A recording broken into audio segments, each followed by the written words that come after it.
In today's class, we'll be talking about strain gauges. A strain gauge is a component, a sensor, that is used to measure strain or force or torque in a component. Now let's take a closer look on how the strain gauge can look like. On this poster, you can see many different versions of strain gauges. They all serve the same purpose to measure strain on some component.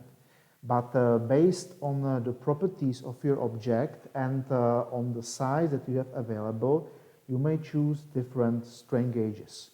Here you can see an example of a foil strain gauge, which has only one measurement grid. And you can see that we have different available sizes. In here we can see a strain gauge which has already two strain gauges installed. So here the angle is 90 degrees, and we can use that, for example, for temperature compensation.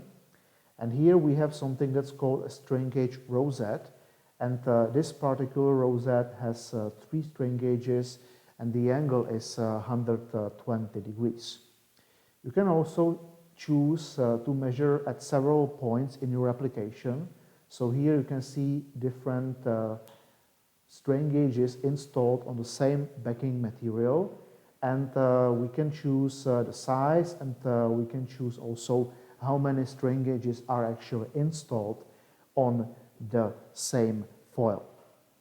Now let's take a look on a detailed view of a real strain gauge. We'll see a strain gauge that looks approximately like this, and we'll see it installed on a load cell, and we'll see some examples of load cells. So here you can see examples of different strain gauges. Here we have a foil strain gauge, as we've seen on the poster. It is a very thin foil of Constantan, which is an alloy of copper and nickel. And here we have the two terminals that are used to connect the strain gauge to the measuring appliance, which will be the bridge.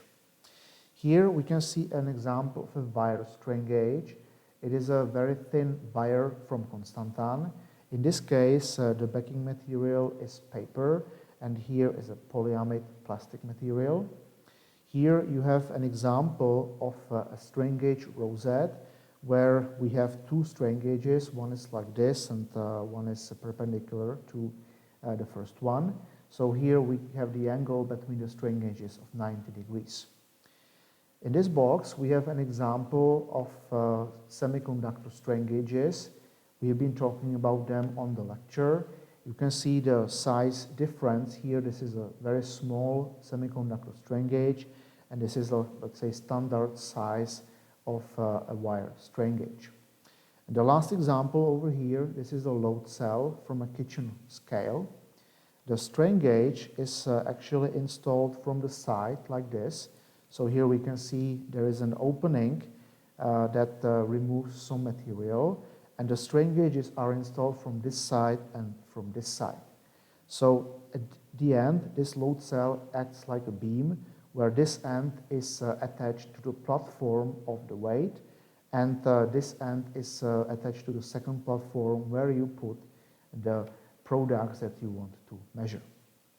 Now let's take a look on the next example, which will be the beam load cell, and we will see an example of a proper strain gauge installation.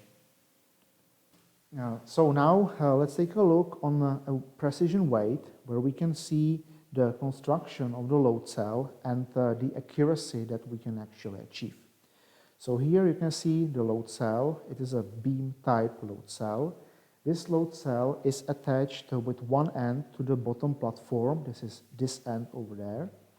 And the top platform, made from transparent glass, is attached to this end of the beam. Now here you can see the opening in the load cell, and here you can see the strain gauges. The strain gauges are oriented in different directions so that we can measure the weight, but we can also compensate for the bending torque that is created when we position the weights at the different positions. Now let's see an example. Here I have a weight of 500 grams. And I will place it on one side of the platform, and we can see it measures exactly 500 grams. And now let me place a smaller weight. For example, this is 5 grams, and I will place it at some position, and we can see that it measures 505. And if I rearrange the weights, for example, like this, the larger one on one end and the smaller one on the other end, we can see it still measures the same, but now we need to compensate for the bending torque, and this is done automatically by the placement of the strain gauges. So in this task, we will see how to get the gauge factor of a strain gauge. Now in this setup, we have one strain gauge. It is over here on top, and this is a beam made from aluminium, and we will apply load on this beam. There is a second strain gauge in this setup. This is here in the back, and this strain gauge is used to compensate for temperature changes. Now, in order to make this mechanically fine, the load is transferred to this beam through those sharp edges, so that we avoid some passive friction that we may have in the joints. So in the procedure, we will add different discs on this platform, and like this we will bend the beam. Now, in order to calculate the gauge factor, we need to know also the real bending, the real position in millimeters, and hence here we have this position sensor. Now, this position sensor is a linear variable differential transformer, or LVDT, as we will see in one of the next lectures. From this setup, there are two signals that we evaluate. One signal is here, and on this unit we will see the voltage coming from the strain gauges from the bridge, and on this unit we will see the real bending as it will come from this position sensor. Now, first of all, let's take a look on the voltage here. Now, I have currently 3 discs loaded on the platform, and we can see that it gives us a voltage of 24 millivolts. Now, we will increase the load, so I will add 3 more discs on the platform like that, and here we can see that the voltage has increased to about 45 millivolts. Now I will remove the discs, and I will try to simulate the same voltage in the electrical connection. And this is what this part is for. Now, in this part we have a variable resistor, and this is connected in parallel to the measurement strain gauge that we have actually here on this beam. And we will connect the 2 resistors in parallel, and we will change the value here of the resistance so that we obtain the same voltage on the output. So here you can see that now it's also 45 millivolts. And with the equations that you have in the manual, it is possible now to calculate what is the actual resistance change of our strain gauge that we have here, and therefore we can calculate the gauge factor. Now we will get the measured values. It is repeated several times, so we can take a look on how repeatable this is and if we get the same value. Now, our strain gauge is a metallic strain gauge. It's a metallic foil strain gauge, and it's made from Constanta. And from the lectures we know that for this kind of strain gauges, the gauge factor should be approximately 2. It could be 2.0, 2.1, it depends on the batch, and you will find this also on the package of the strain gauge. And the last example that we will see here is the dependence or the influence of temperature. So here I have a lamp, and I will use this lamp to heat up the strain gauge on the fixture.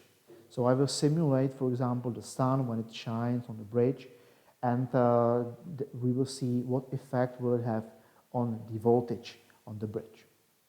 So let me turn on the lamp, and here, just to know the time, I will turn the clock on, and very soon we will see that the voltage on the bridge output starts to increase. Now I have 2 millivolts, very soon there will be 3, and so on. So there is a quite big influence of the temperature on the strain gauge. In fact, if you do not do temperature compensation properly, the strain gauge will work as a thermometer, and it will not measure force, but it will measure the temperature. So we can see that very soon it starts to look like as we are increasing the mechanical load, but you can see that there is nothing on the platform. So in fact, all this comes from the temperature changes on the compensating strain gauge.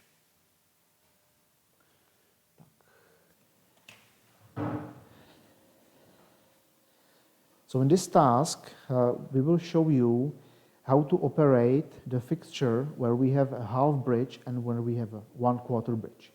So now those two fixtures are exactly the same. Both of them have 4 strain gauges. 2 strain gauges are on the beam over here, and they are used for temperature compensation.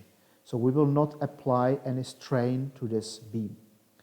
And this beam has also 2 strain gauges. One is from the front side and the other one is from the back side. And this is where we will apply the force, and we will apply compression and tension. So now by using this micrometer screw, we will bend the beam first in this direction and then in the other direction. Later I will show you the computer screen where we will see the actual values. The 2 fixtures are exactly the same. The only difference is that this is connected as a half bridge electrically, and this is connected as a 1/4 bridge. And in both cases, it is connected to the measurement instrument, which is this device. Now let's take a look on the computer screen, and we'll see how the voltages look like. So what we will do is that we will bend this beam with this micrometer screw. The step will be 1 millimeter. You will get the values, and you will be asked to evaluate the measurements. So let me now show how this works. So we will be moving this micrometer screw.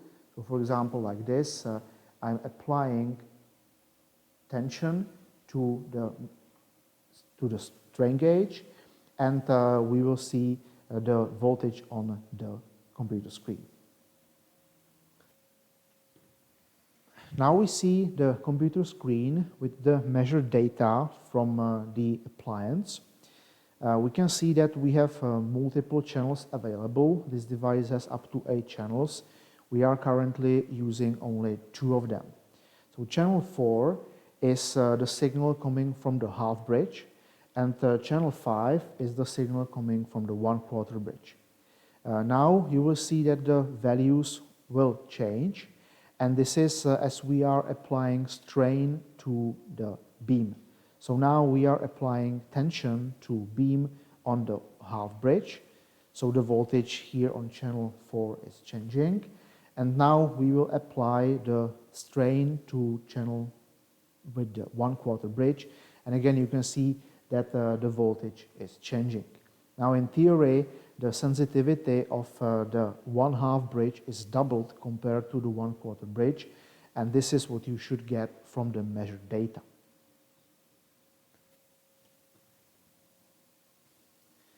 Now you can see that we have negative values of the voltage on channel number 4. Now the reason for this is that now we do not apply tension to the beam, but we apply compression, and therefore we get the negative voltage. Now the sensitivity in both directions should be the same, as you will see from the measured data. Again, here now we have applied compression to channel 5, which is the 1/4 bridge, and hence we have negative voltage.